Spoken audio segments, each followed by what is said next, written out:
I like the rules of songwriting. You know, the rules of songwriting are the same for me as they were for George Gershwin or Cole Porter. You know, there's a verse, chorus, middle eight, verse, chorus, coda. And if you obey those rules, you enter a sort of state of grace. You can ignore the rules, of course you can, but you have to be aware that there are rules in the first place. So I enjoy that. I'm very traditional in that sense. I like middle eights. In terms of your own personal creative process, when do you feel like you've arrived at a very good song? For me, a song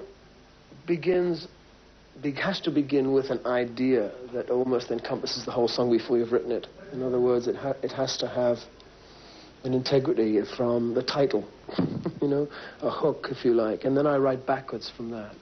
I don't just sit down with a guitar and write the first line, you know, because then you have to write a second line. I'll write something that can expand into a whole song, some idea, you know.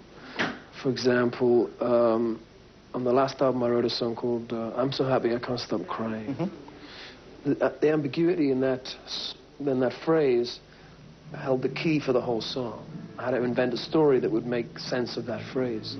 So I don't start unless I've got a little kernel of, you know, something. If you're up there in front of, for example, tonight, 25,000 adoring fans, what is your feeling about the actual power that you have over those people with your music? Well, I mean, I think a lot of it is mixed up with nostalgia, you know, about when they first heard the song. You know, for example, I mean, I go on stage and I sing songs that I've been singing for 20 years almost. And I'm telling my life story, in a way. But you're also telling their life story. They remember where they were when they first heard it, or they bought that song, or they made love to that song, or got married or something, you know. And so it has that kind of residual power.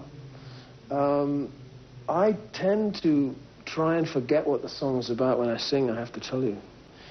If it's an emotional issue that made me write the song, the last thing I want to do is think about what made me write the song, because I can't sing. I simply crack up. So I tend to be thinking about other things, like sex or football.